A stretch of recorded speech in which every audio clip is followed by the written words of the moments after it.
آگے ارشاد فرمایا وَإِذْ أَخَذْنَا مِيثَاقَكُمْ، اور یاد کرو جب ہم نے تم سے پختہ عہد لیا، لا تسفکون دماءکم، کہ اپنوں کا خون نہ کرنا، ولا تخرجون انفسکم من دیارکم، اور اپنوں کو اپنی بستیوں سے نہ نکالنا، ثم پھر اقررتم، تم نے اس کا اقرار کیا،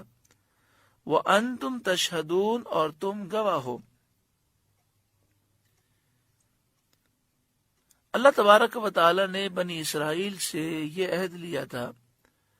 کہ تم آپس میں ایک دوسرے کا خون مت بہانا، اور ایک دوسرے کی بستیوں پر حملہ مت کرنا، ایک دوسرے کو گھروں سے مت نکالنا، بے گھر مت کرنا۔ انہوں نے اقرار کیا تھا، قسمیں کھائی تھیں کہ ہم اس پر عمل کریں گے، یعنی ہم کسی کا خون بھی نہیں بہائیں گے اور کسی کو اس کے گھر سے بے گھر بھی نہیں کریں گے۔ ثم انتم ہؤلاء، پھر یہ جو تم ہو، تقتلون انفسکم، اپنوں کو قتل کرنے لگے، وتخرجون فریقا منکم من دیارہم، اور اپنے میں سے ایک گروہ کو ان کے وطن سے نکالتے ہو، تظاہرون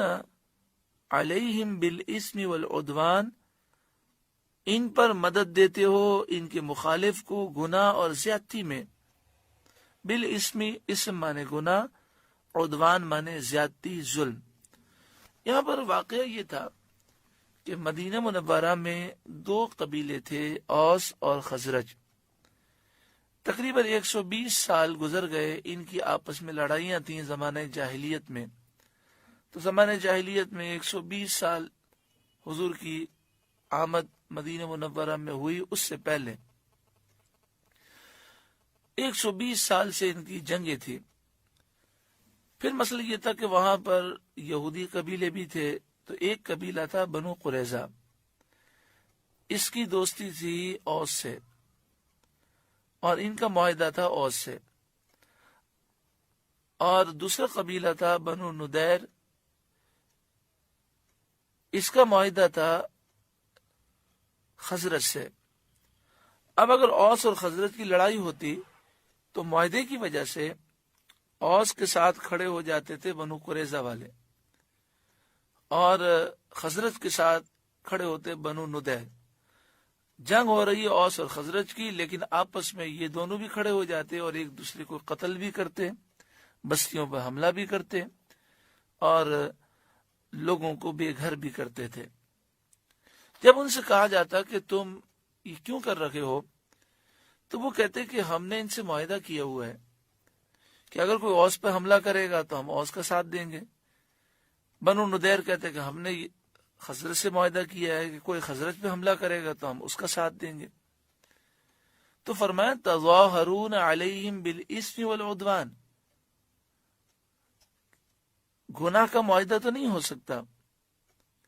تم گناہ میں اور ظلم میں ان کی مدد کرتے ہو، حالانکہ تمہاری کتاب توریت میں یہ بات لکھی ہے کہ ظلم میں اور گناہ میں کسی کی مدد نہیں کی جا سکتی۔ اس سے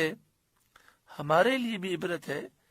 کہ ہم کہتے ہیں جی ہمارے رشتہ دار ہیں، رشتہ داروں کے حقوق ہیں، جی والدین کہہ رہے ہیں ہم کیا کریں، تو ان باتوں کی وجہ سے ہم گناہوں پر بہانے تو نہیں بنا سکتے کہ جی رشتہ دار کہہ رہے ہیں، ان کا دل خوش کرنے کے لیے ہم اللہ کی نافرمانی کر لیں۔ تو گناہ میں اور ظلم میں کسی کا ساتھ نہیں دیا جا سکتا۔ پھر یہ لوگ کیا کرتے، جب جنگ ختم ہو جاتی تو بنو قریظہ یہ دیکھتے کہ اوس کی قید میں بنو ندیر والے آ گئے، تو یہ اوس کے پاس جاتے جو ان کے دوست کہتے یہ سامنے والا قبیلہ جو ہے یہ ہمارے بھائی ہیں، یہ آپ کی قید میں آئے ہیں، یہ فدیہ لے لیں، یہ مال لے لیں، ان کو چھوڑ دیں۔ لیکن اگر جنگ میں یہ مل جاتے تو یہ جان سے مار دیتے، بستیوں کو آگ بھی لگا دیتے، بستیوں سے نکال بھی دیتے۔ تو ان سے پوچھا گیا، بڑی عجیب بات ہے کہ تم بنو ندیر کو جنگ میں دیکھو تو جان سے مار دیتے ہو، ان کی بستیوں کو آگ لگا دیتے ہو، لیکن جب جنگ ختم ہو جاتی ہے تو ان کو چھڑانے کے لیے تو مال بھی خرچ کرتے ہو، ایسا کیوں کرتے ہو؟ تو وہ کہتے کہ بات یہ ہے کہ اللہ تعالیٰ نے ہم سے یہ عہد لیا تھا کہ اگر تمہاری قوم کا بنی اسرائیل میں سے کوئی اگر قید میں چلا جائے دشمن کی تو تمہیں اس کا فدیہ دے کر چھڑانا ہے۔ تو ان کی اس نادانی کا ذکر ہے کہ اللہ تعالیٰ نے تو تینوں عہد لیے تھے، دو کو نہیں مانتے اور ایک کو مانتے ہیں، یہ کیسی عجیب بات ہے۔